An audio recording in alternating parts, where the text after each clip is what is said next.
প্রাণের অধিক বেশি যার দাম রহমতাল লিল আলামিন।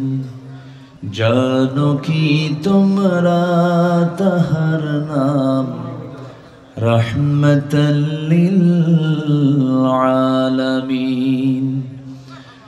অসহায়ের বুকে যে জন গোপনে করে সওয়ার, দুরুদ পড়ে সুবহে ও শাম রহমতাল লিল আলামিন।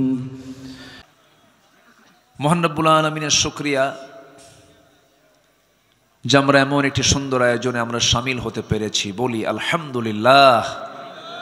সবাই বলছি আল্লাহুম্মা আইন্নি আলা যিকরিকা ওয়া শুকরিকা ওয়া হুসনি ইবাদাতিকা।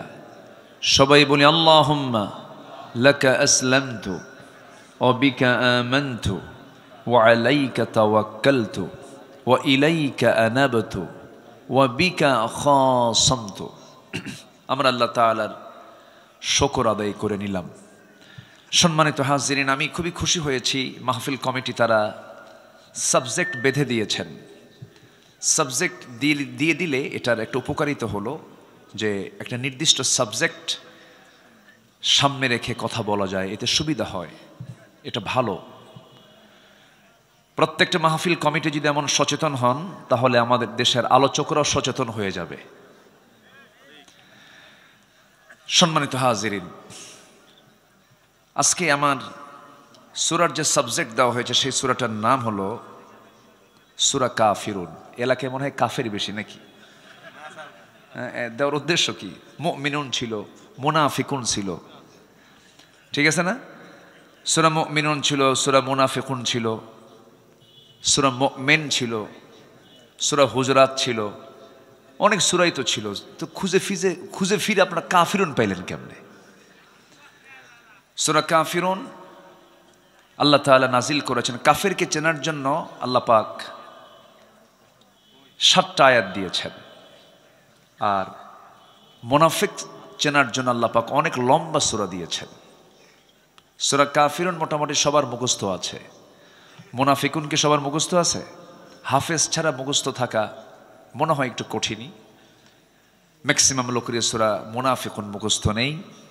কাফিরুন মোটামুটি সবার মুখস্থ আছে। আমি খুব বেশি লম্বা সময় আমি দেব না, কারণ আমার প্রিয় ভাইজানের আলোচনা সব মিলে আমরা একটা ব্যালেন্স করে আমরা শেষ করার চেষ্টা করব। জোরে বলি ইনশাআল্লাহ। আমার দেশে ওয়াজ বেশি না আমল বেশি? বলেন তো, বলেন তো, ওয়াজ বেশি না আমল বেশি? ওয়াজটা বেশি, আমলটা খুব কম। আমার নবীজির জীবনে যত ভাষণ ছিল এর মধ্যে শ্রেষ্ঠ ভাষণ হচ্ছে ইয়াখতাবু ফি হাজ্জাতিল বিদা ইত্তাকু রাব্বাকুম সাল্লু খামসাকুম আসুমু শাহরাকুম ওয়া আতিউ উমারাআকুম ওয়া আদ্দু যাকাতা আমওয়ালিকুম তাদখুলু জান্নাত রাব্বিকুম আও কামা ক্বালা আলাইহিস সালাতু ওয়াস সালাম। আমার নবীজি ছিলেন হলো অনেক কথাকে এক লাইনে বলা মানুষ, যেটাকে জামিউল কালাম বলা হয়। সবগুলো কথাকে এক লাইনে বলে দেওয়ার ক্ষেত্রে এক্সপার্ট ছিলেন মুহাম্মদ সাল্লাল্লাহু আলাইহি ওয়াসাল্লাম। তিনি শ্রেষ্ঠ ভাষণ দিয়েছেন হলো জীবনে যত ভাষণ হয়েছে বিদায় হজের ভাষণ।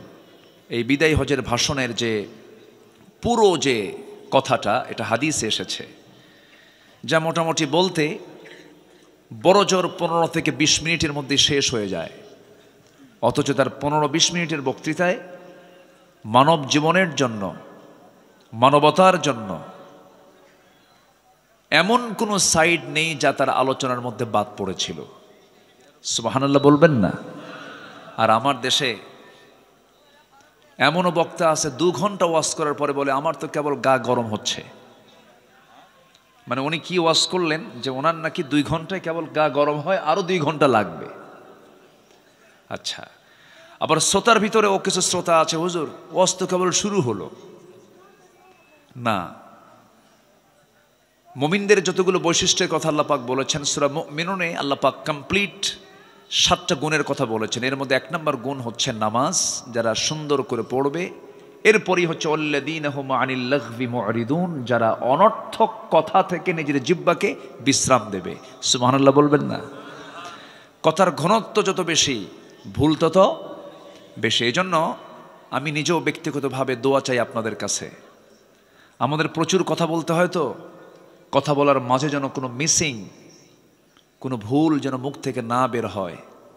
আল্লাহ যেন মার্জিত, প্রাসঙ্গিক এবং আল্লাহর কাছে কি জবাবদিহি করতে হবে এমন জাতীয় যেন বেহুদা বাজে কথা যেন মুখ থেকে আল্লাহ পাক না বের করে দেন। জোরে বলি আল্লাহুম্মা আমিন। সম্মানিত ভাইয়েরা, তাহলে সূরাটার নাম আজকে কি বলেন তো? কিন্তু আমরা এখানে বসে আছি কাফিরুন না মুমিনুন? বলেন, কারা বসে আছে বলেন? মুমিনুন, মানে মুমিন রা, মুমিন রা, এটাকে আরবিতে কি বলে? মুমিনুন। আর কাফির, কাফের একজন, আর কাফিরুন মানে কাফের গণ। তো মুমিনুনরা বসে আছে কাফিরুন শোনার জন্য। কি মুমিনুন বসে আছে কি শোনার জন্য? কাফিরুন শোনার জন্য। একটা বিষয় কি জানেন, নেগেটিভ জানলে পজিটিভটা মজবুত হয়। কাফেরদের চরিত্র কি মুমিনদের মধ্যে খুঁজে পাওয়া যাবে? এরকম যে বলেন, প্রকৃত মুমিনদের মাঝে কি কাফেরদের কোনো বদগুণ খুঁজে পাওয়া যাবে? যাবে না। যদি খুঁজে পাওয়া যায় তাহলে সে কি আসলে মুমিন না। 7টা আয়াত মিলে আল্লাহ তাআলা এই সূরার নামকরণ করেছেন। 6টা আয়াত, 6টা আয়াত মিলে আল্লাহ রাব্বুল আলামিন এই সূরার নামকরণ করেছেন হলো সূরা কাফিরুন। এবং প্রথম শব্দ থেকেই, প্রথম আয়াতের একটা শব্দকে নিয়েই এই সূরার নামকরণ করা হয়েছে। 112টি সূরার নামকরণ হয়েছে সংশ্লিষ্ট সূরার শব্দ থেকে নিয়ে। সূরা ইখলাস এবং সূরাতুল ফাতিহা, এই দুটো সূরার নামকরণ করা হয়েছে সংশ্লিষ্ট সূরার মধ্যে ওই শব্দটা নাই। সূরা ফাতিহা, ফাতিহা শব্দ কি সূরা ফাতিহা আছে? নাই। এই জন্য অনেকে সূরা ফাতিহা পারে না কিন্তু আলহামদু পারে, অনেকে সূরা ইখলাস পারে না কিন্তু কুলহু পারে। কিন্তু এই সূরায় এই ভয়টা নাই, এই সূরার মধ্যে এই শব্দটা আছে।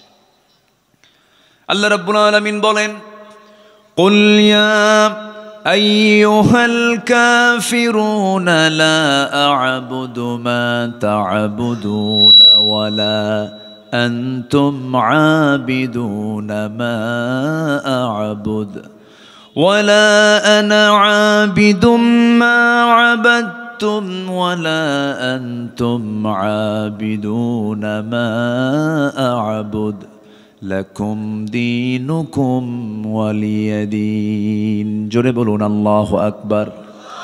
সূরাটা নাজিল হয়েছে কোথায় বলেন? মক্কায়। বলেন বলেন, কোথায় কোথায় কোথায়? মক্কায়। মক্কায় সূরাগুলোর মেজাজ একরকম, মদিনায় নাজিল হওয়া সূরাগুলোর মেজাজ আরেক রকম। মদিনায় আল্লাহ পাক এক মেজাজে আয়াতগুলো নাজিল করেছেন, সূরাগুলো নাজিল করেছেন। মক্কার যে সূরাগুলো আল্লাহ রাব্বুল আলামিন ম্যাক্সিমাম সূরাগুলো সংক্ষিপ্ত করে দিয়েছেন, কিন্তু সংক্ষিপ্ত হলে হবে কি, ছোট্ট একটা আয়াতের মধ্যে বিশাল ব্যাখ্যা আল্লাহ পাক জমা করে দিয়েছেন। এই সূরার মধ্যে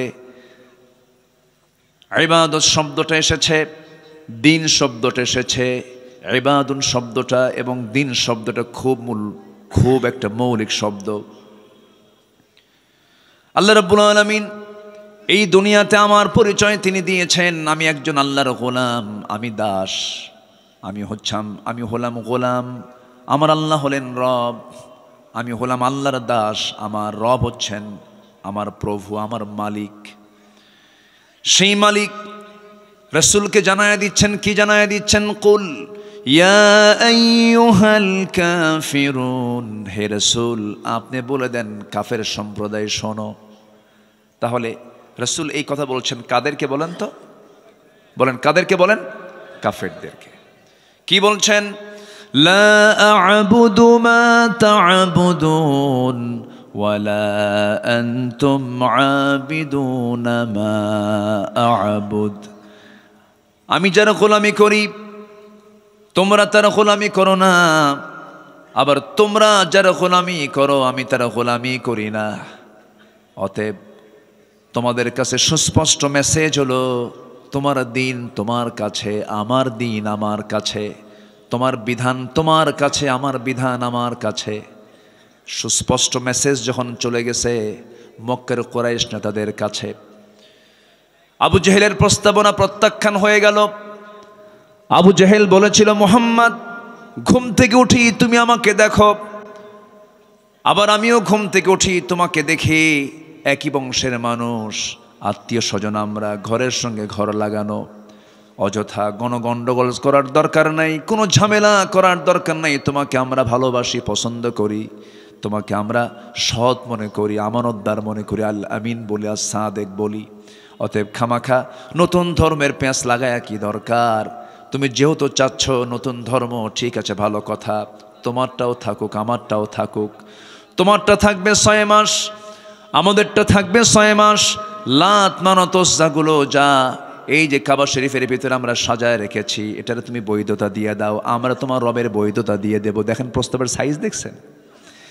এই প্রস্তাব যখন দিয়ে ফেলেছে, সঙ্গে সঙ্গে আল্লাহ রাব্বুল আলামিন রাসূলকে জানায় দিচ্ছেন, হে রাসূল আপনি বলে দেন কাফেরদেরকে লক্ষ্য করে, তোমরা যার গোলামি করো আমি তার গোলামি করি না। তোমার দিনটা নিয়ে তুমি থাকো, আমার দিন নিয়ে আমি থাকি।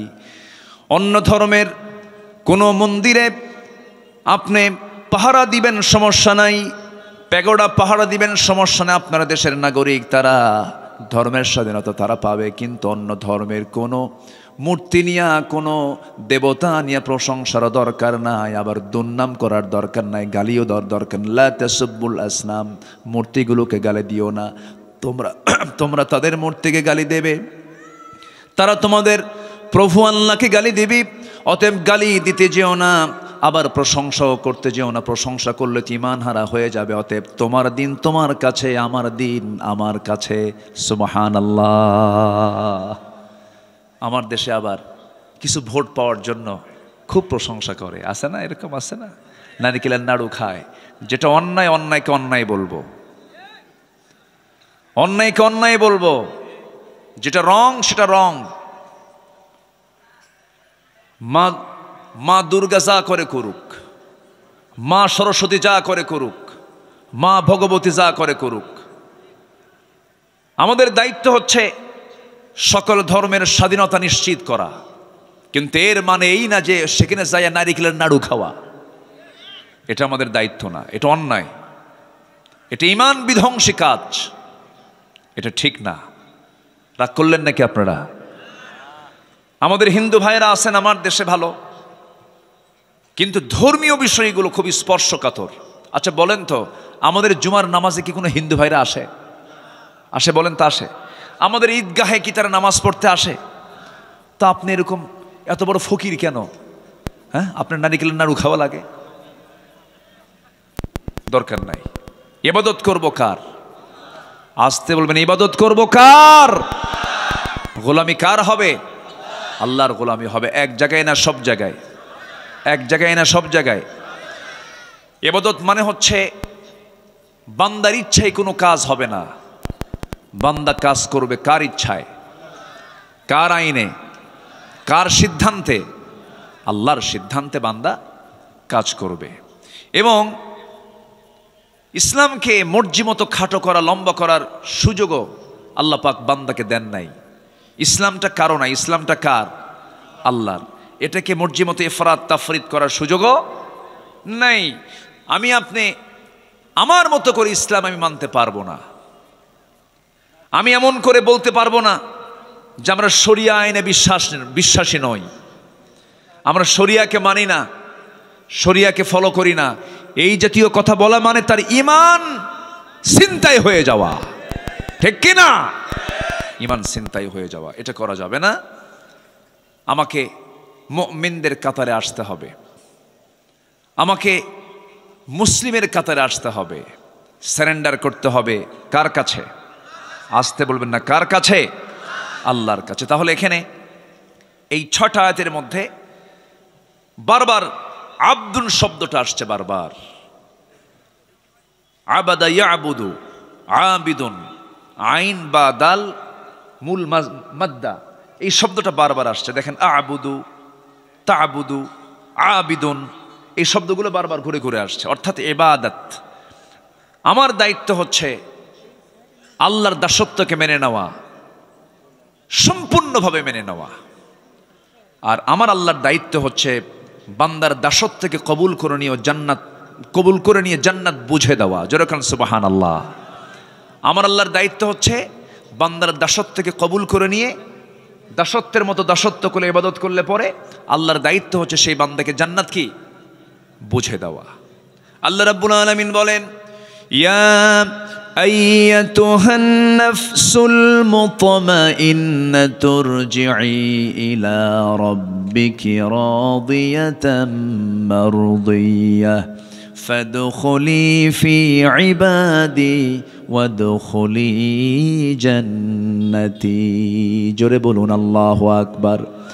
আমার গোলাম হয়ে যাও, ফাদখুলি ফি ইবাদি, আমার গোলাম হয়ে যাও, আমার জান্নাতে প্রবেশ করো। তোমাকে আজকে কেউ বাধা দেবে না। শর্ত হলো তোমার পরিপূর্ণ গোলাম হতে হবে। একমাত্র কার গোলামি করতে হবে বলেন? কার গোলামি? আল্লাহর গোলামি।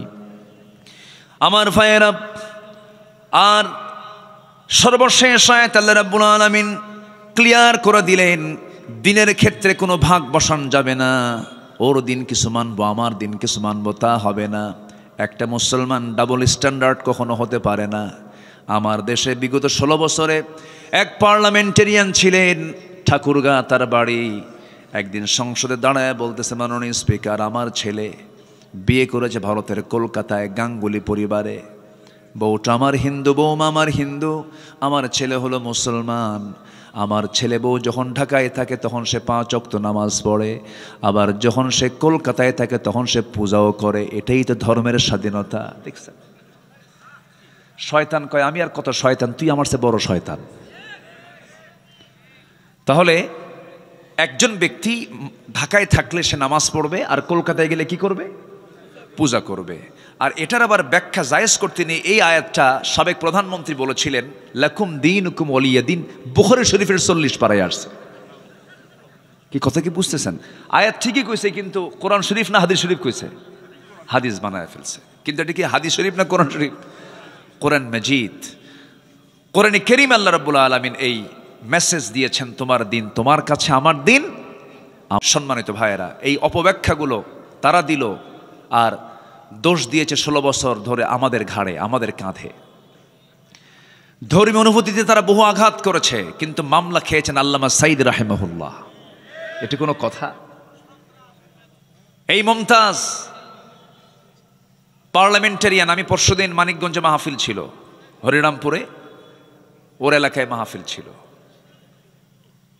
কোনো মাহফিল হতে দেয়নি। ওই মাহফিলটা 7 বছর বন্ধ ছিল। এবছর মাহফিলটা করে আসলাম। মুমতাজ গান গাইতো, সংসদেও গান গাইতো। শোনেন না আপনারা? সংসদে গান গাইতো, আর প্রাইম মিনিস্টার সাবেক হাতের থাবা মারতেন, তালি মারতেন পার্লামেন্টে। নারী তো প্রশংসায় পঞ্চমুখ হয়ে যায়। মেয়েদেরকে যত প্রশংসা করবেন ও ফুলতে ফুলতে পটকা মাছের মতো হয়ে যায়। আমি তো তাই আসলে। কিন্তু পুরুষকে আপনি যত বেশি প্রশংসা করবেন ও তত মনে মনে ভাববে তোর মতলব কি, এত প্রশংসা করিস কেন। এই হচ্ছে নারী এবং পুরুষের মধ্যে তফাৎ। অতএব যারা পাম দিলে ফুলে যায় তাদের নেতৃত্ব আমরা দেখতে চাই না। সারা পৃথিবীর শুরু থেকে নিয়ে আজ পর্যন্ত যে জাতি নেতৃত্ব দিয়েছে তাদের হাতে নেতৃত্ব তুলে দিতে হবে মুসলমান। সব দেখা শেষ করেছি। বহুদিন আমরা নারীর শাসন দেখেছি, দেখি নাই? আমরা দেখেছি। আমরা কেউ 8 বছর, কেউ 16 বছর, কেউ 25 বছর, সব দেখা শেষ। আইয়ুবের শাসন, মুজিবের ভাষণ, জিয়াউর রহমানের খাল কাটা, আর আমাদের চাচাইর সাদের তো তাল বেতাল, মাঝখান দিয়ে শুধু হরতাল আর হরতাল। সব দেখা শেষ। আগামীর দেশ আমরা দেখতে চাই কোরআনের বাংলাদেশ। রাজি আছেন কারা কারা? হাত উঁচু করে দেখান মুসলমান।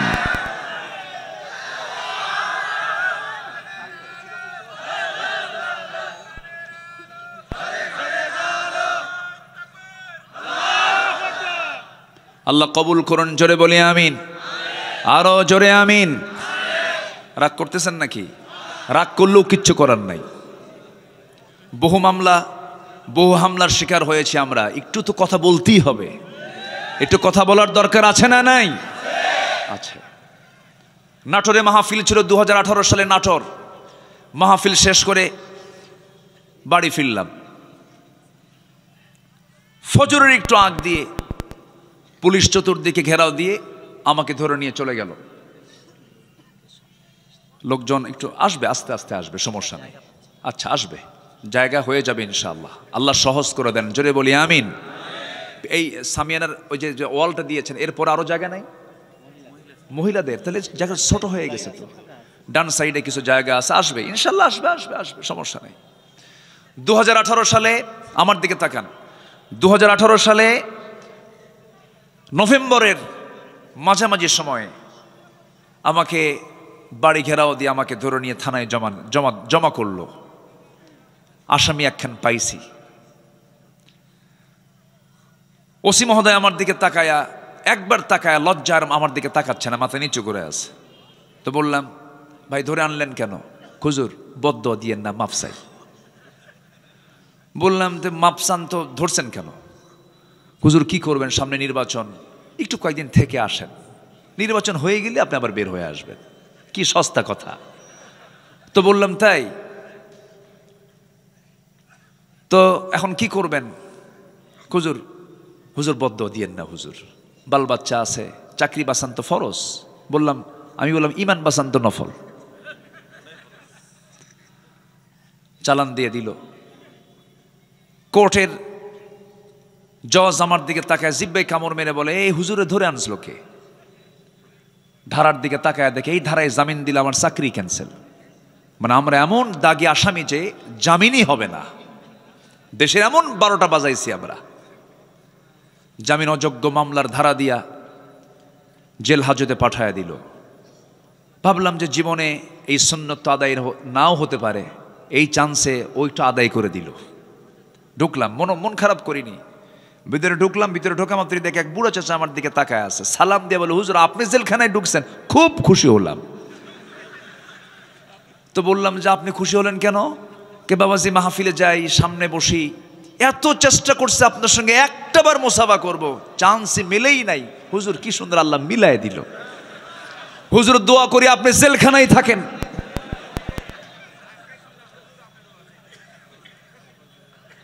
কথা কি বুঝতেছেন আপনারা? এরপরে বললাম, চাচা আপনি কেন জেলখানায়?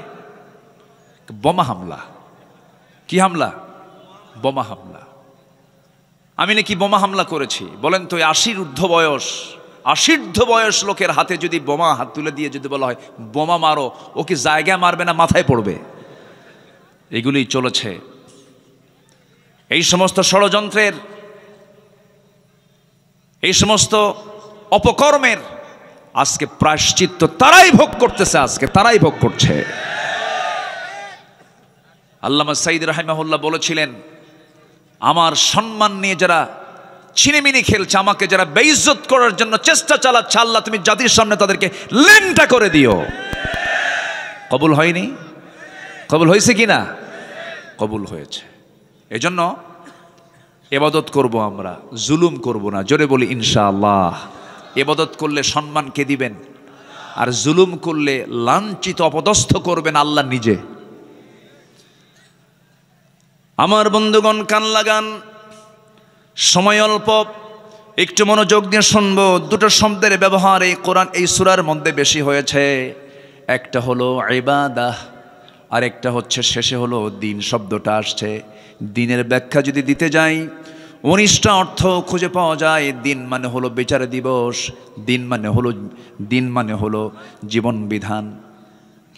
দিনের অনেকগুলো অর্থ, অনেকগুলো শব্দের অনেকগুলো অর্থ বিভিন্ন জায়গায় বিভিন্ন শব্দ এসেছে। যেমন এখানে এসেছে লাকুম দীনুকুম ওয়ালিয়া দিন, আবার দিন শব্দটা আরেক জায়গায় আসছে।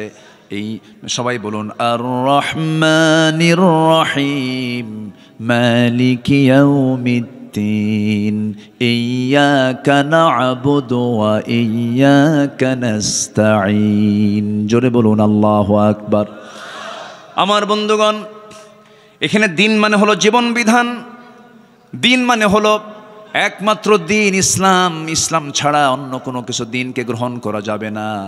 আমি মুসলিম, আমাকে দিন লালন করতে হবে। সেই দিনটা থাকতে হবে এক জায়গায় না সব জায়গায়। আমার দেশে কি সব জায়গায় আছে নাকি? সব জায়গায় আছে, নামের সাথে আছে। শহীদুল ইসলাম, মফিদুল ইসলাম, মিজানুল ইসলাম, আরিফুল ইসলাম, ইসলামের শেষ নাই। কিন্তু নিজের নামের সাথে ইসলাম আছে। মুজাহিদুল ইসলাম কমিউনিস্ট পার্টির নেতা আছে কিনা? আছে কিনা? আছে কিনা বলেন। নাম হলো মুজাহিদুল ইসলাম, ওইদিকে কমিউনিস্ট পার্টির তিনি নেতা। কিন্তু না, আমি মুসলমান, আমার সঙ্গে ইসলাম থাকতে হবে। ব্রাহ্মণের ছেলে ব্রাহ্মণ হতে পারে, খ্রিস্টানের ছেলে খ্রিস্টান হতে পারে, বৌদ্ধের ছেলে বৌদ্ধ হতে পারে, কিন্তু মুসলমানের সন্তান মুসলমান হতে পারে না যদি তার মধ্যে ইসলাম না থাকে। ইসলাম থাকতে হবে 16 আনা। এই জন্য সেই দাসত্ব, সেই ইবাদত যদি আমি করতেও যাই, ইবাদত কবুলের কিছু শর্ত আছে। সেই শর্তটা হলো, ইবাদত কবুলের জন্য শর্ত হলো 10টা শর্ত। বলেন কটা শর্ত? 10টা শর্ত। শর্ট করে বলছি আমি, একটু মনোযোগ দিয়ে সবাই শুনবেন। সেই দাসত্ব যদি কবুল করে নিতে হয়, আমি আমার রবের যদি সন্তুষ্ট হাসিল করতে চাই, আমি তার বান্দা, সেই বান্দা হয়ে যদি আমার আল্লাহর সন্তুষ্টি হাসিল করতে চাই, শর্তগুলো পূরণ হলে পরেই দোয়াগুলো কবুল হবে, দাসত্ব কবুল হবে, ইবাদত কবুল হয়ে যাবে। 1 নাম্বার শর্ত হলো, যত মুনাফিকি আছে সমস্ত মুনাফিকি জীবন থেকে ধুয়ে মুছে সাফ করতে হবে। মুনাফিক তো আমার দেশে নাই। আমার দেশে মুনাফিক আছে? মুনাফিক আছে আমার দেশে? আছে। মুনাফিক আছে কিনা একটু সবাইকে বলে ফেলি। বলুন তো, আমার নবীজি বলেছেন আয়াতুল মুনাফিক সালাস, মুনাফিকের আলামত হলো 3টা। যখন সে কথা বলে মিথ্যা বলে, এরপরে যখন সে ওয়াদা করে, ওয়াইদা ওয়াদা আখলাফ, যখন সে ওয়াদা করে ওয়াদা ভঙ্গ করে, ওয়াইদা তুমিনা খান, আমানতের খেয়ানত করে, যখন সে কারোর সঙ্গে তর্ক বিতর্কে লিপ্ত হয়, তখন সে বাজে কথা, মুখ খারাপ করে ফাঁসা ভাষায় কথা বলে। আমার বন্ধুগণ, মিথ্যা কথা বলার মতো মানুষ তো বাংলাদেশে খুঁজে পাওয়া যাবে না। আছে? মিথ্যা কথা বলার লোক আছে? তাহলে এখন বলুন তো, আমার দেশে মুনাফিক আছে না নাই? আরেকটা জরিপের কথা বলবো, কান লাগাবেন, মনোযোগ দিয়ে শুনবেন। আচ্ছা বলুন তো, কোন ওয়াক্তে বাড়িতে মানুষ বেশি থাকে? কোন ওয়াক্তে? বলেন, নামাজের কোন ওয়াক্তে বাড়িতে মানুষ বেশি থাকে? বলেন কোন সময়? আমার রাসূল বলেছেন, মুনাফিক চেনার চিহ্ন হলো ফজর যাবে না, ফজরের কোনো খবর থাকবে না। মুনাফিক জোহর পড়তে পারে, মুনাফিক আসর পড়তে পারে, মুনাফিক মাগরিব পড়তে পারে, মুনাফিক বড় জোরে শাহ পড়তে পারে, কিন্তু মুনাফিক কখনো ফজর নামাজ পড়তে পারে না। বলুন তো, আমার দেশের সবচাইতে কম মুসল্লি কোন ওয়াক্তে? আর সবচেয়ে বেশি অবস্থান করে মানুষ বাড়িতে কোন ওয়াক্তে? আমার দেশে মানুষ বেশি না মুনাফিক বেশি? ধরা খাইছেন কি? ধরা খাইছি আমরা। হ্যাঁ, এত ওয়াজ হয়, ফজরে মুসল্লি নাই। আচ্ছা বলুন তো, ফজরের সালাতের গুরুত্ব বেশি না জুমার সালাতের গুরুত্ব বেশি? জুমার গুরুত্ব নাই। আজ থেকে জুমার গুরুত্ব আছে না নাই? আছে। দুটাই ফরজ, দুটাই ফরজ। কিন্তু ফজরের আল্লাহ রাব্বুল আলামিন বিশেষ ফজিলত দিয়েছেন। 65টা এক্সট্রা ফজিলত আছে ফজর নামাজের, 65টা। ফজরের 2 রাকাত সুন্নত নামাজ, রাকাতাই সালাতুল ফজর খায়রুম মিনাদ দুনিয়া ওয়া মা ফিহা। ফজরের 2 রাকাত সুন্নত এত দামি যে আল্লাহ তাআলা বলেছেন খায়রুম মিনাদ দুনিয়া ওয়া মা ফিহা, দুনিয়া এবং দুনিয়ার মাঝে যা আছে তার চাইতে বেশি দাম হলো ফজরের 2 রাকাত সুন্নতের দাম। তাহলে এখন বলুন, ফজরের মুসল্লি মাঝে মাঝে 3 জন খুঁজে পাওয়া যায়। কয়জন? 3 জন। কে কে? ইমাম, মুয়াজ্জিন আর খাদেম। যদি 3টার চাকরি না থাকতো, 3টাও থাকতো না। এই হলো ফজরের চিত্র আমাদের। অথচ আমার নবীজি বলেছেন, যে বাড়িতে প্রাপ্তবয়স্ক মুসলমান পুরুষ আছে অথচ মসজিদে আসে না, আমি নবী, আমি রাসূল, আমার মনে হয় আমি সেই বাড়িতে গিয়ে নিজেই আগুন ধরায়া দেই, আগুন লাগায় দেই। আমি ওই বাড়িতে আগুন ধরায়া দিতাম, লাগায়া দিতাম, যদি ওই বাড়িতে নারী এবং শিশু না থাকতো। নাউজুবিল্লাহ। কত ভয়ঙ্কর হাদিস, কত শক্ত হাদিস। আমার নবীজি কত রাগ করলে পরে এই জাতীয় কথা বলেছেন। আমার বন্ধুগণ, তাহলে আপনি যদি আপনার গ্রামকে আদর্শ গ্রাম বানাতে চান, সবচেয়ে বেশি মুসল্লি মসজিদে হতে হবে কোন ওয়াক্তে বলেন? এত আস্তে কোন কেন ভাই? একটু জোরে বলেন, কোন ওয়াক্তে? কোন ওয়াক্তে? গ্রাম কি ঠিক আছে? নিজের গ্রাম কি ঠিক আছে? ঠিক নাই। মাতব্বর মাতব্বর আছে। মাতব্বর বিড়ি খায় আর মাতব্বরি করে, বিড়ি খায় আর মাতব্বরি করে। নামাজের কথা বলে না। মাতব্বর সাহেব 40-50 বছর মাতব্বরি করলেন, কিন্তু গ্রামের মানুষকে নামাজের জন্য একটু ডাকলেন না, ফজরের জন্য একটু বলবেন না, বললেন না। আপনি নিজেই তো নামাজ পড়েন না, বলবেন কি আর? মাতব্বরি তারই মানায় যে নামাজি হয়। আসতে কন কেন? মাতব্বরি করতে করতে বিড়ির নেশা ওঠে, আবার বাইরে বের হয়, আবার সামনে সামনে বিড়িও খায়। এমন মাতব্বরও আছে না নাই? আচ্ছা, আমরা সভ্য হতে পারিনি, এখন আমরা সভ্য হব কোরআন দিয়ে। জোরে বলি ইনশাআল্লাহ। তাহলে সবার বাড়িতে মানুষ শুয়ে থাকে, কিন্তু ফজরের সময় মসজিদ ভরে না। এটা বড় বিপদের কারণ, বড় বিপদ। কোনো বরকত থাকবে না। বুরিকালি উম্মতি ফি বুকুরিহা, আমার রাসূল বলেছেন আমার উম্মতের বরকতময় সময়টা হলো সকালবেলা। ফজরে মুসল্লি নাই, বুকটা খান খান হয় জানেন। আমি আল্লাহর কসম করে বলে যাচ্ছি, এই গ্রাম, যে গ্রামে মাহফিল হচ্ছে বৈলসিংহ, এই গ্রামের মসজিদ যেদিন গ্রামের সকল মানুষের আন্তরিকতায়, সকলের ঐক্যবদ্ধ প্রচেষ্টায় যেদিন দেখবেন ফজরের মুসল্লি জুমার চাইতে বেশি হয়েছে, আল্লাহর কসম করে বলে যাচ্ছি এই গ্রামে কোনো মাদক, জেনা, ব্যভিচার, বেপরদার কোনো পরিবেশ থাকবে না, থাকবে না, থাকবে না, থাকবে না। গ্রামকে পরিবর্তন করে দেবে কি অন্য গ্রামের লোক এসে? আমাকে আপনাকে পরিবর্তন করতে হবে। যুবকরা কমিটি করে ফেলো, মাহফিল কমিটি যেমন করলো একতা যুব সমাজ, তোমরা আজকে নতুন করে একটা কমিটি করবে আগামীকাল থেকে, ফজর নামাজ বাস্তবায়ন কমিটি এই গ্রামের। আসতে কন কেন? আসতে কন কেন? এমন প্রস্তাব দিয়ে গেলাম। আমাদের আলোচনা হওয়া উচিত বাস্তবমুখী।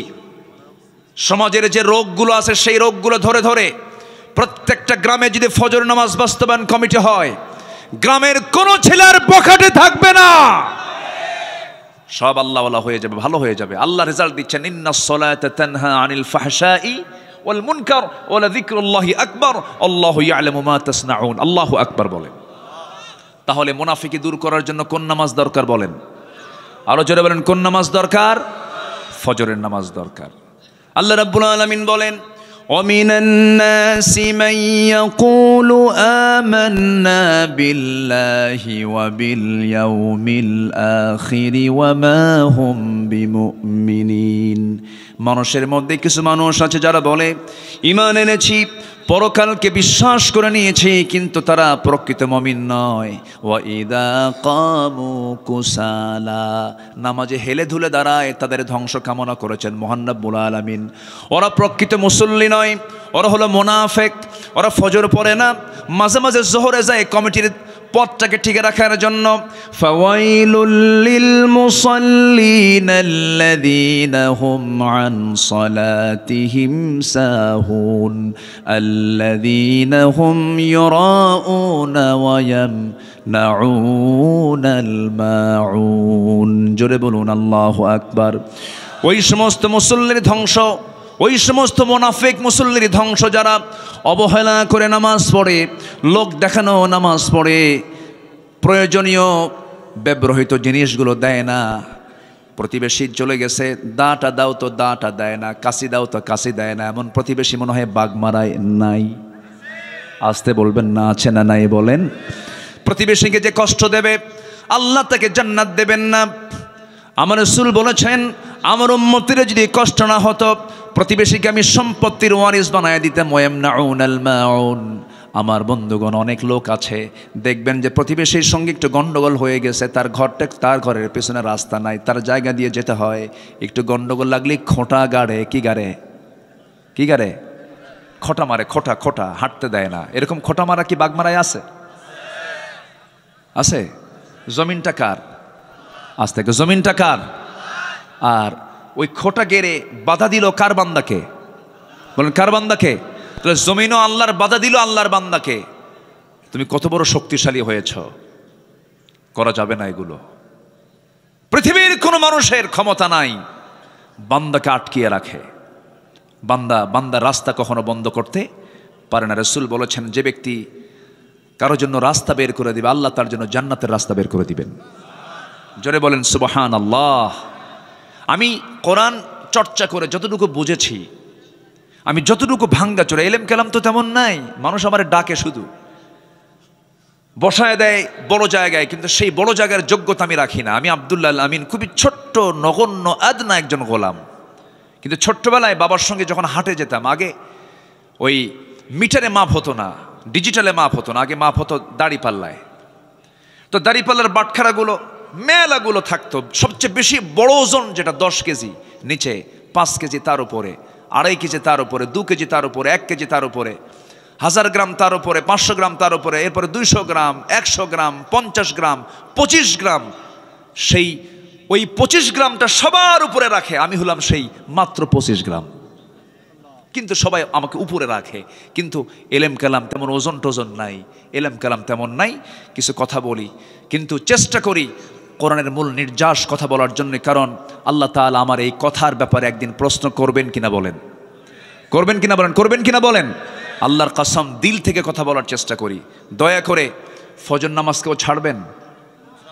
ফজর নামাজ ছাড়লে সে কিসের কাতারে চলে যাচ্ছে বলেন, বলেন কিসের কাতারে চলে যাচ্ছে? তাহলে আমরা কাফিরুন হব, মুনাফিকুন হব না মুমিনুন হব বলেন? তাহলে আজকে কোন সূরা শুনতেছি? কাফিরুন কি কাফের হওয়ার জন্য শুনতেছি?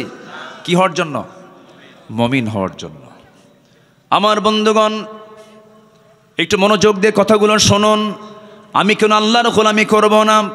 আল্লাহ আমাকে কোনো কিছু দিতে তো কৃপণতা করেন নাই। যা দরকার তাই দিয়েছেন। চোখের জায়গায় চোখ দিয়েছেন, কানের জায়গায় কান দিয়েছেন, নাকের জায়গায় নাক দিয়েছেন, হাড়ের জায়গায় হাড় দিয়েছেন, হাতের জায়গায় হাত দিয়েছেন, পায়ের জায়গায় পা দিয়েছেন। মাথার চুল থেকে শুরু করে নিয়ে আপার গোড়ালি পর্যন্ত একটু তাকায় দেখেন তো, আমার আল্লাহ আমাকে আপনাকে দিতে কি কোথাও তিনি কিছু বাদ রেখেছেন? রাখছেন? কিছু বাদ রাখছেন? তা আমি বাদ রাখি কেন? ফজর নামাজ কেন বাদ দেই? আমাকে বাদ রাখা যাবে না। এই চোখ, এই নাক এবং এই গলা এবং এই কান, পদ্মা, মেঘনা, যমুনা যত বড় তার চাইতে বড় বানায় দিয়েছেন। যেরকম সুবহানাল্লাহ। এই চোখের মধ্যে আল্লাহ পাক কত কি দিয়েছেন। প্রতি মিনিটে মানুষ গড়ে 15 থেকে 20 বার পলক ফেলে।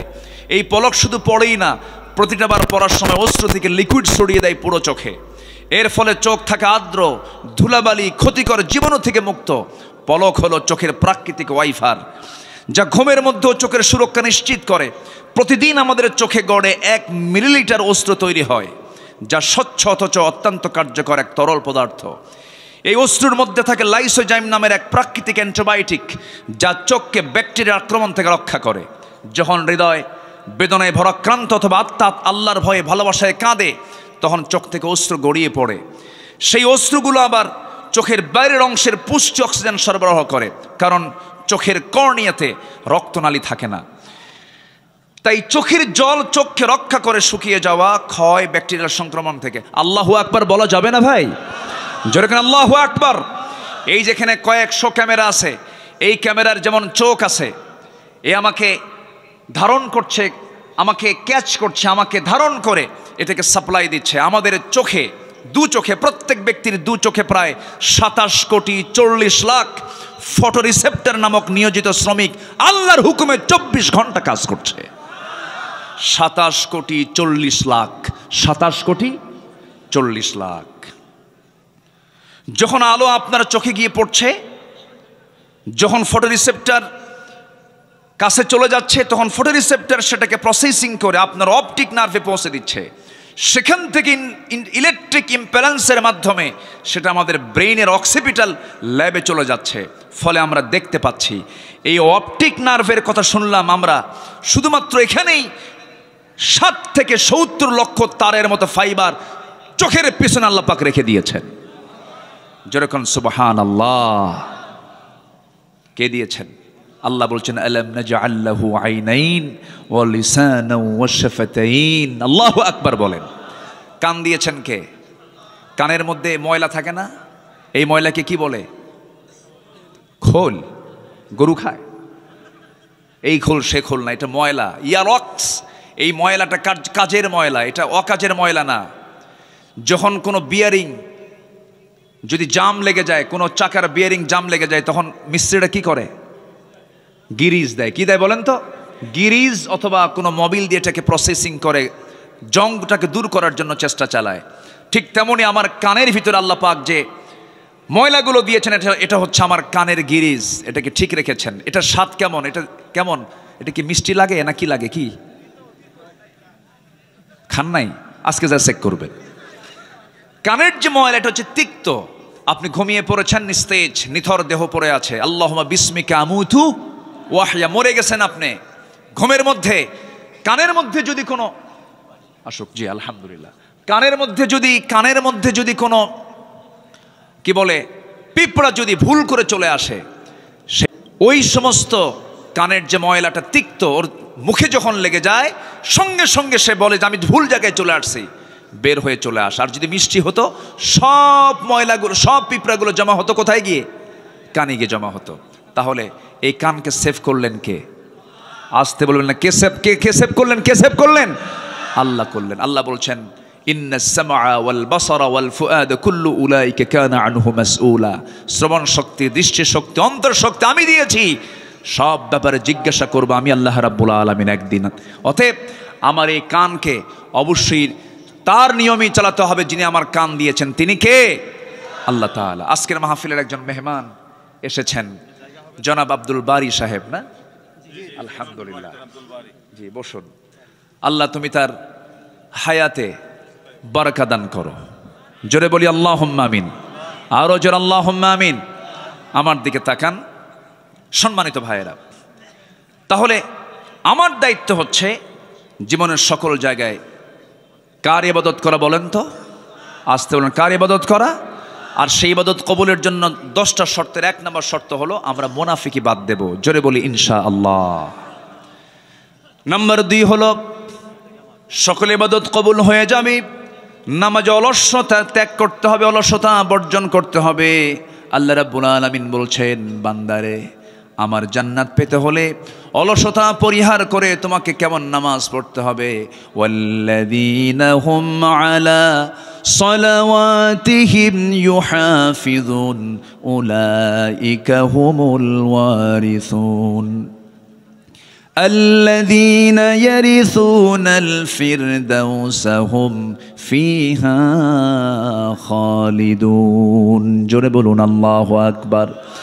যারা নামাজের ব্যাপারে যত্নশীল হবে, নামাজের ব্যাপারে যারা অত্যন্ত যত্ন করে যারা নামাজটা পড়বে, ফজর আজান যখন হয় তার একটু আগ দিয়ে, যে সময় ফজর ওয়াক্ত হয় না, এই টাইমটা খুব গুরুত্বপূর্ণ টাইম। আল্লাহ পাক এই সময় ফিস সামাঈদ দুনিয়া, দুনিয়ার আকাশে চলে আসেন। আলা মিন মুস্তাগফিরিন ফাগফির লাহ, কোন ক্ষমা প্রার্থী আছে আমার কাছে ক্ষমা চাবে, মাফ করে দেব। ওই সময় ঠিক ওই সময়টা আবার শয়তানও চলে আসে বান্দার শিয়রে, এসে বলে আলাইকা লাইলুন তাওয়িল, আলাইকা লাইলুন তাওয়িল, তোমার জন্য রাত বড় লম্বা, ঘুমাও ঘুমাও। ওই মাথার চুলের মধ্যে সে তার নখ ঢুকায় দেয়, তার আঙ্গুল ঢুকায় দেয়, বলে ঘুমাও ঘুমাও। ওই সময় শয়তান 3টা গিট মেরে যায়। ওই 3টা গিট যদি কেউ ছোটাতে চাও, রাসূল বললেন 3টা আমল করবে। সেই সময় তোমার আমল হলো মুনাফিকের কাতার থেকে তোমার নামটা যদি মিশে নিতে চাও, ওই সময় তোমার 3টা কাজ, 3টা গিট ছোটাবে। 3টা কাজের মধ্য দিয়ে, 3টা আমলের মধ্য দিয়ে নাম্বার 1 হলো নিজের পিঠটা বিছানার সঙ্গে থেকে তুমি উঠায় নিবা, পৃথক করে ফেলবা, 1 নাম্বার গিট চলে যাবে। নাম্বার 2, নামাজের নিয়তে ওযু বানাবা, তোমার 2 নাম্বার গিট ছুটে চলে যাবে। এরপরে নামাজের নিয়তে তুমি ওযু বানায়া মসজিদের দিকে রওনা দেবে, কদমে কদমে নেকি লেখা শুরু হয়ে যাবে, নামাজে দাঁড়াবে, নামাজটা আদায় হয়ে যাবে। 24 ঘন্টা শয়তান তোমার কাছে আসার সাহস পাবে না। জোরে বলুন সুবহানাল্লাহ। আমার বন্ধুগণ, নামাজটার ব্যাপারে আমরা যত্নশীল হব। জোরে বলি ইনশাআল্লাহ। আরও জোরে বলি ইনশাআল্লাহ। নামাজের মধ্যে মজা পেতে হবে। 2জন সাহাবী আব্বাদ এবং আম্মার, নবীজি 2জনকে সীমানার প্রহরায় নিয়োগ দিয়েছেন। রাত 2টার দিকে, শেষ রাত্রির দিকে ঘুমিয়ে পড়েছেন। আম্মার ঘুমিয়ে পড়েছেন। আব্বাদ বলছেন, ভাই খামাখা দাঁড়ায়া থেকে লাভ কি? উনি ঘুমিয়ে পড়েছেন, আমি নামাজে দাঁড়ায়া যাই। নামাজে দাঁড়ায়া গেলেন। তাহাজ্জুদ পড়ছিলেন, শত্রু তাকে টার্গেট করেছে, দূর থেকে তীর মেরেছে, নামাজরত অবস্থায় তার ডান পায়ে লেগেছে, নামাজ ছাড়েন না। ওই অবস্থায় তিনি রুকু করলেন, সেজদা দিলেন। দ্বিতীয় রাকাতে আবার দাঁড়ান, আরেকটা তীর মেরে দিয়েছে, বাম পায়ে লেগেছে, দুই পা রক্তাক্ত হলো। রক্তের ফিঙ্কেটে গিয়ে ঘুমন্ত সাহাবী আম্মারের গায়ে লাগার সঙ্গে সঙ্গে ঘুম থেকে জাগা পেয়ে বলছেন, আব্বা কি করো, শত্রু তোমাকে টার্গেট করে ফেলেছে। কোনো কথা বলছেন না, রুকু করলেন, সেজদা দিয়া সালাম ফিরে বলছেন, ভাই আমি তো অনেক আগেই টের পেয়েছি, কিন্তু আমি আমার সালাতের ভিতরে এত স্বাদ পাচ্ছিলাম, এত মজা পাচ্ছিলাম, আমার কাছে মনে হচ্ছিল দুইটা তীর আমার পায়ে লেগেছে, আরেকটা তীর যদি আমার বক্ষ ভেদ করে যদি আমার জীবনটাও চলে যেত, আমি আমার প্রাণের নামাজ, আমি আমার মোহাব্বতের নামাজ, আমি আমার আল্লাহর সঙ্গে কথা বলা বাদ দিতাম না। জোরে কোন সুবহানাল্লাহ। নামাজের মধ্যে মজা পাওয়ার দরকার আছে না নাই? ইবাদত কবুলের জন্য 10টা শর্ত। মুনাফিকি বাদ দেব, নামাজ অলসতা বাদ দিয়ে দেব। নাম্বার 3 হলো আল্লাহ রসুলের সঙ্গে চরম অবাধ্যতা, সীমালঙ্ঘন যদি কেউ করে তার কোনো ইবাদত কবুল হবে না। ওয়া মাইয়াসিল্লাহা ওয়া রাসূলাহু ওয়া ইয়াতাআদ্দা হুদুদাহু ইউদখিলহু নারান খালিদান ফিহা ওয়া লাহু আযাবুন মুহিন। জোরে বলুন আল্লাহু আকবার। আল্লাহ এবং রাসূলের নাফরমানি করবে যারা, সীমালঙ্ঘন করবে যারা, আল্লাহ তাকে আগুনে প্রবেশ করাবেন, সে স্থায়ী হবে, তার জন্যই রয়েছে অপমানজনক আযাব। সূরা নিসা আয়াত নাম্বার 14। এই জন্য অবাধ্যতা হওয়া যাবে না, অবাধ্য হব না। আমরা সবাই একমাত্র বাধ্য হব যার, তিনি আমার কে। আসতে বলবেন না, তিনি আমার কে, বলেন আল্লাহ। কি বাধ্যগত সাহাবী ছিলেন, ইমানটাকে লালন করেছেন। কি পরিমাণ ইমানের গভীরতা থাকলে পরে, কি পরিমাণ ইমানের অবিচলতা থাকলে পরে দুনিয়ার সব কিছু উজাড় করে দিয়েছেন, সব কিছু ছেড়ে দিয়া তারা ইমানটাকে লালন করেছেন, নবীর আনুগত্য করেছেন, আল্লাহর আনুগত্য করেছেন। এই মুহূর্তে একজন সাহাবীর কথা মনে হয়ে গেল। মক্কা এবং মদিনার ঠিক মাঝখান বরাবর তার বাড়ি। এই মক্কা মদিনার ঠিক মাঝখান বরাবর বাড়ি। ইয়াং টকবকে যুবক, বাপ জন্মের পূর্বেই মারা গেছে, জন্মের পরপরই চাচার কাছে মানুষ হয়েছেন সেই সাহাবী। নবীর দাওয়াত তার কানে গেল, কালেমা পড়লেন। চাচার কানে সংবাদ গেছে ভাতিজা কালেমা পড়েছে। সঙ্গে সঙ্গে চাচা ডাক দিয়ে বলে, তলব করে বলে, ভাতিজা শুনলাম তুমি নাকি দিন গ্রহণ করেছো। সঙ্গে সঙ্গে তিনি বলছেন, দিন তো একটাই, সেটা হলো কার দিন? কার দিন বলেন? আল্লাহর দিন। চাচা আমিও কালেমা পড়েছি, আপনিও কালেমা পড়েন। সঙ্গে সঙ্গে চাচা বলছে, তুমি কি জানো এটার ফলাফল কি হতে পারে? কি হবে চাচা বলেন? সব সম্পত্তি জোর করে তোর কাছ থেকে নিয়ে নেব, তোকে এত ভালোবাসলাম, তুই এত বড় ক্ষতি করে ফেললি, আমার ধর্ম, আমার বাপ দাদা সব শেষ করে ফেললে, তোকে শেষ করে ফেলবো আমি।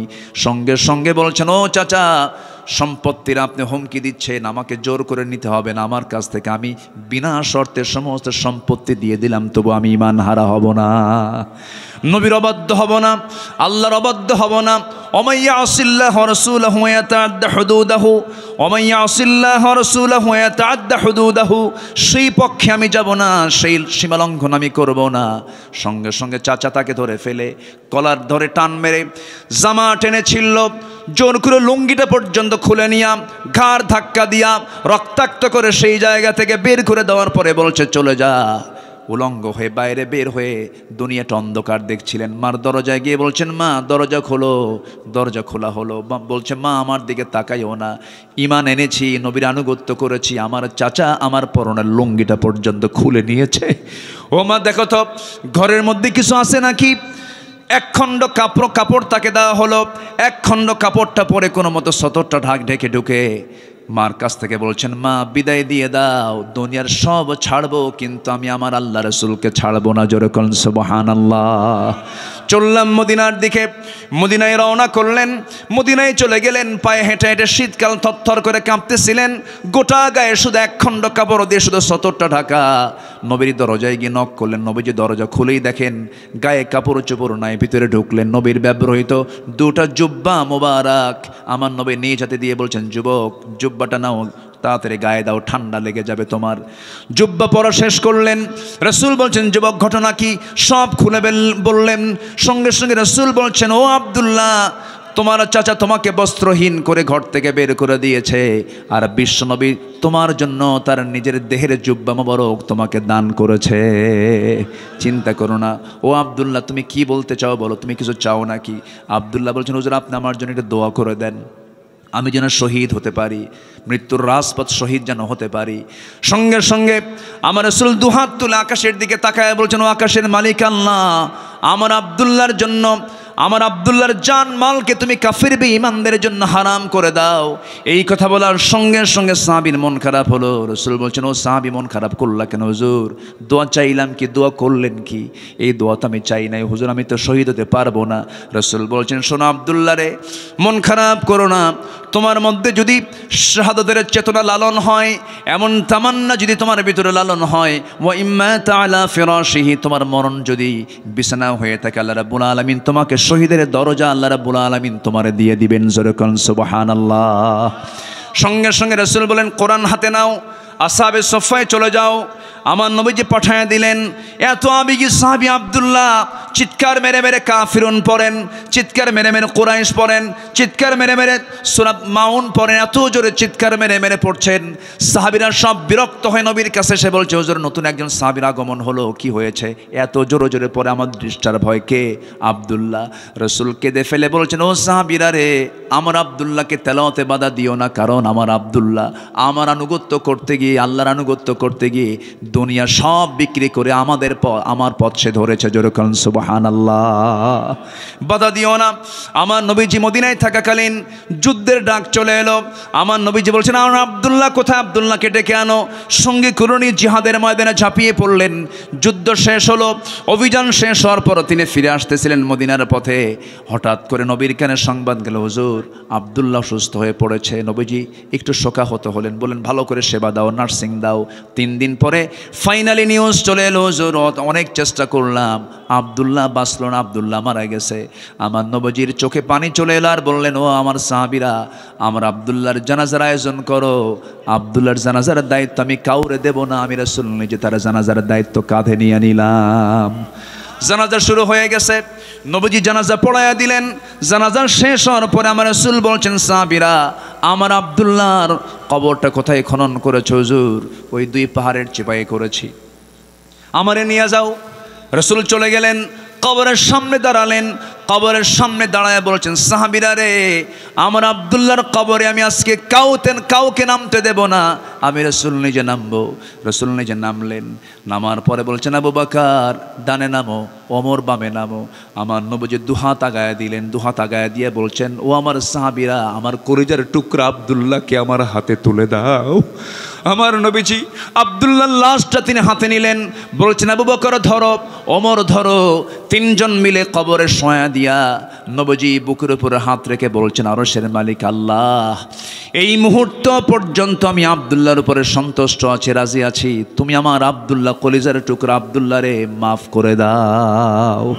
পাশে দাঁড়িয়ে থাকা একজন সাহাবী, সাদ ইবনে আবি ওয়াক্কাস রাদিয়াল্লাহু তাআলা আনহু, যে সাহাবী এত বড় আল্লাহওয়ালা ছিলেন, সমুদ্র ঝাঁপ দিয়েছেন ঘোড়া সহ, ঘোড়ার একটা পায়ের খুর পর্যন্ত ভেজে নাই। এত বড় আল্লাহওয়ালা একজন সাদ বিন আবি ওয়াক্কাস চিৎকার মেরে বলছেন, ও আকাশের মালিক আল্লাহ, আজকে আমি জীবিত সাদ যদি এই জায়গায় না দাঁড়ায় থেকে যদি ওই কবরের বাসিন্দা হতে পারতাম, জীবনটা বড় প্রসন্ন হতো, ভাগ্য আমার বড় খুলতো। কারণ যে কবরবাসীকে বিদায় জানানোর জন্য, যে কবরের মধ্যে পৃথিবীর সেরা 3 জন তাকে দাফন করার জন্য নেমে যায়। আমার বন্ধুগণ, এত সম্মান, এত ইজ্জত, এত মর্যাদা বাড়ার যে মূল কারণ, সেটা হলো নিঃশর্তভাবে ওই সমস্ত ব্যক্তিগুলো আনুগত্য করেছেন কার? দাসত্ব করেছেন কার? এবং একমাত্র আনুগত্য করেছেন মুহাম্মদ সাল্লাল্লাহু আলাইহি ওয়াসাল্লামের। নাম্বার 4 হলো ইবাদত কবুল হবে আল্লাহর সঙ্গে শিরিক যদি না করি। নাম্বার 5, সামনে পেছনে যারা পরনিন্দা করবে তাদের কোনো ইবাদত কবুল হবে না। ওয়াইলুল লিকুল্লি হুমাযাতিল লুমাযাহ আল্লাযী জামা'a মালান ওয়া আদ্দাদাহ। নাম্বার 6 হলো আল্লাহকে ভুলে থাকা, মন্দ কাজের আদেশ করা, المنافقون والمنافقات بعضهم من بعض يأمرون بالمنكر وينهون عن المعروف ويقبضون أيديهم نسوا الله فنسيهم إن المنافقين هم الفاسقون জোরে বলুন আল্লাহু আকবার। যারাই মুনাফিক তারাই ফাসিক। কে বলছেন? বলেন কারা কারা কারা বলেন। যারা মুনাফিক হয় তারা আবার কি হয়? তাহলে মুনাফিক যে হবে সে আরেকটা লকব পাবে, তার নাম কি? ফাসিক। সে কি হয়ে যাবে বলেন তো? ফাসিক। যে মুনাফিক সে আবার কি? ফাসিক হয়ে যাবে। নাম্বার 7 হলো শয়তানের যারা পদাঙ্ক অনুসরণ করবে, কোনো দাসত্ব কোনো ইবাদত তার কবুল হবে না। ইয়া আইয়ুহাল্লাযীনা আমানু লা তাত্তাবিউ খুতুওয়াতিশ শাইতান ওয়া মান يتبع خطوات الشيطان فإنه يأمر بالفحشاء والمنكر জোরে বলুন আল্লাহু আকবার। শয়তান আছে না নাই বলেন, আসতে বলবেন না আছে না নাই। বাগমারা মনে হয় চেনে না। বাগমারা চিনে? চেনে? শয়তান চেনে বাগমারা? শয়তান জান্নাতও চিনে। আমার আব্বা আদম এবং হাওয়াকে ফাওয়াসওয়াসা লাহুমা ফাযাল্লাহুমা শাইতান, জান্নাতে গিয়ে যদি আমার আব্বা আম্মাকে যদি ওয়াসওয়াসা দিতে পারে তাহলে বাগমারার এই এলাকা মনে হয় শয়তান কোনোদিন আসে নাই। কি আছে কিনা? আছে কিনা? আছে কিনা বলেন। এবং তার এজেন্টও আছে না নাই? তার এজেন্ট তারাই যাদের ফজর নামাজ উঠতে কষ্ট হয়। সবাইকে ফজর পড়বেন? সবাইকে এই গ্রামে ফজর বাস্তবায়ন কমিটি বাস্তবায়ন করবেন ইনশাআল্লাহ। কারা কারা ফজর নামাজ পড়বেন? 5 ওয়াক্ত নামাজ পড়বেন? কারা কারা হাত উঁচু করে দেখান মুসলমান। চিৎকার মেরে বলি ইয়া আল্লাহ, আমাদেরকে ফজর, জোহর, আসর, মাগরিব, ইশা 5 ওয়াক্ত সালাত জামাতের সাথে আদায় করার তৌফিক তুমি আল্লাহ দিয়া দাও। জোরে বলি আমিন। আরো জোরে আমিন। আরো জোরে আমিন। নাম্বার 8, ইবাদত কবুলের শর্ত রিয়া বা লোক দেখানো ইবাদত যারা করবে তাদের কোনো ইবাদত কবুল হবে না। ইন্নাল মুনাফিকিনা ইউখাদিউনা আল্লাহ ওয়া হুয়া খাদিউহুম ওয়া ইযা কামু ইলাস সালাতি কামু কুসালা ইউরাউনা আন-নাসা ওয়া লা ইয়াযকুরুনা আল্লাহ ইল্লা কালিলা। জোরে বলুন আল্লাহু আকবার। নাম্বার 9 হলো কুফরি যারা করবে তাদের কোনো ইবাদত কবুল হবে না। ইন্নাল্লাযীনা কাফারু লান তুগনিয়া আনহুম আমওয়ালুহুম ওয়ালা আওলাদুহুম মিনাল্লাহি শাইআ ওয়া উলাইকা হুম ওয়াকুদুন নার। জোরে বলুন আল্লাহু আকবার। সর্বশেষ হলো নাম্বার 10, যেহেতু সূরা কাফিরুনের ভিতরে আল্লাহ রাব্বুল আলামিন ইবাদত নিয়ে কথা বলেছেন, দাসত্বের কথা বলেছেন। ওই সমস্ত বান্দার দাসত্ব কখনো কবুল হবে না, ইবাদত কখনো কবুল হবে না। 10টা শর্ত যদি থেকে যায়, এই 10টা শর্ত পূরণ করলে পরে, বাদ দিলে পরে আল্লাহ রাব্বুল আলামিন কবুল করবেন। আল্লাহর সাথে মিথ্যা দৃঢ় অঙ্গীকার করে আবার তবজ্ঞার সঙ্গে যারা ভঙ্গ করবে আল্লাহ রাব্বুল আলামিন তাদের কোনো ইবাদত কবুল করবেন না। আল্লাহ রাব্বুল আলামিন এই সবাইকে 10টা শর্ত পূরণ করার তৌফিক দান করুন। জোরে বলি আমিন। আরো জোরে আমিন। আরো জোরে আমিন। আমার মা বোন যারা আসছেন তাদের জন্য 3টা মেসেজ। নাম্বার 1, 5 ওয়াক্ত নামাজ। নাম্বার 1 কি বলেন তো? কয় ওয়াক্ত নামাজ? নাম্বার 2 হলো মেয়েরা কাজ শুরু করবে আগে না তেলাওয়াত করবে আগে? বলেন বলেন বলেন। দিন শুরু হবে কাজ দিয়া না তেলাওয়াত দিয়া? আগে নামাজ, এরপরে কি বলেন? তেলাওয়াত। যে বাড়িতে তেলাওয়াত থাকবে সে বাড়িতে কোনো রোগ শোক আসবে না। আল্লাহু আকবার বলেন। তেলাওয়াত, মেয়েদের তেলাওয়াত যে বাড়িতে আছে সেই বাড়িটা শান্তির জায়গা। যে মহিলার তেলাওয়াত দিয়ে বাড়ি শুরু হয়, যে স্ত্রীর তেলাওয়াত দিয়ে বাড়ির কাজ শুরু হয়, ওই বাড়িতে কখনো শয়তান ওয়াসওয়াসা দিতে পারে না। আল্লাহ কবুল করুন, আমল করার তৌফিক দান করুন। জোরে বলি আমিন। নাম্বার 3 হলো পর্দায় থাকা। পর্দাটা কমপ্লিট হতে হবে। পর্দা মূলত হচ্ছে নিজের আত্মীয় স্বজনদের সঙ্গে পর্দা করা। দূরের লোক তো অত ক্ষতি করতে পারে না। আত্মীয় স্বজন যেরকম দুলা ভাই, মামাতো ভাই, খালাতো ভাই, চাচাতো ভাই, দেবর, ভাসুর, এই জায়গায় পর্দার গুরুত্ব সবচেয়ে কম না সবচেয়ে বেশি? বেশি। আল্লাহ রাব্বুল আলামিন এলাকার মা বোনদেরকে এমন সুন্দর পর্দা করার তৌফিক আল্লাহ পাক দান করুন। আমাদের মাঝে মেহমান এসেছেন, সবাই চেনেন তো তাকে নাকি?